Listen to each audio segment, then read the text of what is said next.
Hello बच्चों, मैं हूं आपकी हिंदी टीचर अंजू मैडम और मेरे क्लास में आप सभी बच्चों का हार्दिक स्वागत है। बच्चों, हम लोग कवि बिहारी लाल के एक दोहे को पढ़ रहे हैं।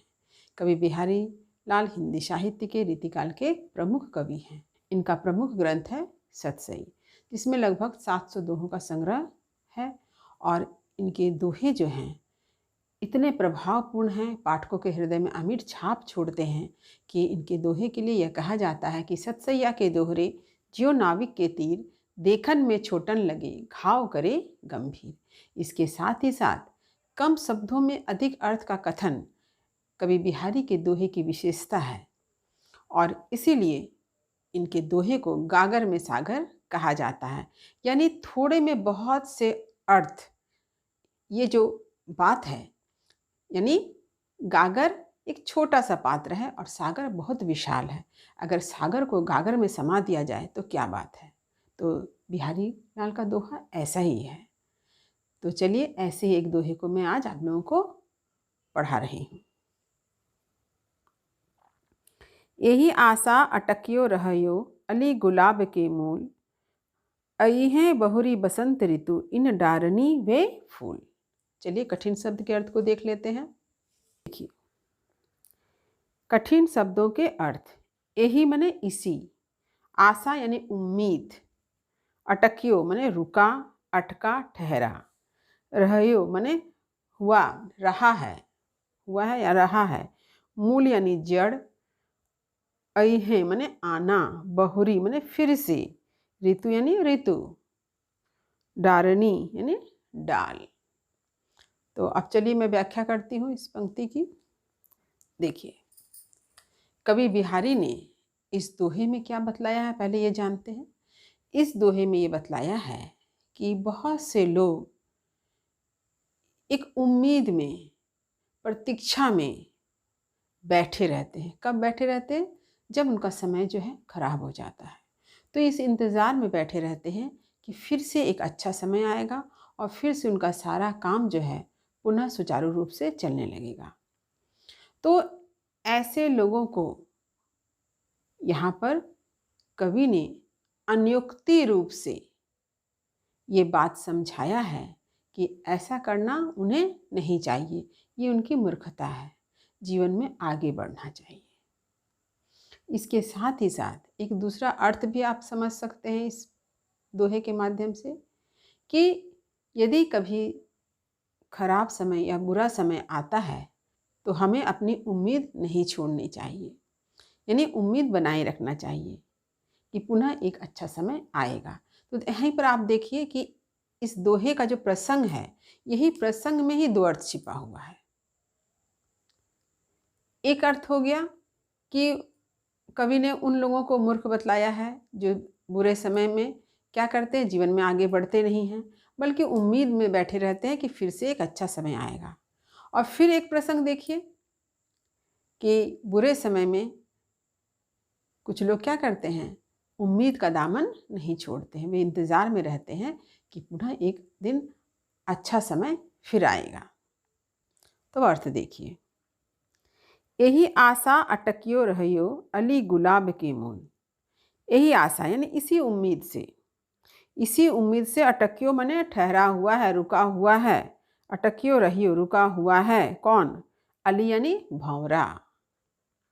अली का अर्थ क्या होता है? भंवरा होता है। गुलाब के मूल, गुलाब के जड़ में। तो इसी उम्मीद से भंवरा गुलाब के जड़ में रुका हुआ है, ठहरा हुआ है। क्यों ठहरा हुआ है? अइहें बहुरी बसंत ऋतु, कि फिर से बसंत ऋतु आएगा। इन डारिनी वे फूल, और पुनः ये जो सूख गए हैं डाल है, इस सूखी कटीली डालियों पर फिर से फूल खिलेंगे। इस उम्मीद से भौरा क्या करता है? बैठा रहता है। तो ये दोहा जो है कहा जाता है, इस दोहे के बारे में कहा जाता है कि बिहारी लाल द्वारा लिखित एक अन्य दोहा, जिसका अर्थ मैं आप लोगों को पहले समझा चुकी हूँ, उसका यह जवाब है। देखिए कौन सा दोहा है। देखिए, जिन दिन देखे वे कुसुम गई सुबीती बहार, अब अली रही गुलाब की अपत कटीली डार। कहा जाता है। ये इस दोहे का जवाब है। तो सीधा अर्थ क्या हुआ? सीधा सरल अर्थ यही है कि भौरा गुलाब के जड़ में इसी उम्मीद से बैठा रहता है, अटका हुआ है, ठहरा हुआ है कि एक दिन पुनः बसंत ऋतु का आगमन होगा और पुनः ये जो सूखी हुई डाली है इसमें फिर से फूल खिलेंगे। तो यहाँ पर कवि ने अली और गुलाब यानी भौरा के माध्यम से ये बताना चाहा है कि कुछ लोग जो ऐसे होते हैं जो माया मोह में फंसे रहते हैं, वे प्रतीक्षा और मोह में फंसे रहते हैं कि उससे बाहर निकल नहीं सकते हैं। ऐसे लोगों पर यहाँ पर कवि ने व्यंग्य किया है कि ऐसे लोगों को जीवन में आगे बढ़ना चाहिए, ये नहीं कि हम वहीं पर बैठे रह गए। जो समय बुरा समय है उस समय से हमें लड़ना होगा, आगे बढ़ना होगा, यह कवि का कहना है।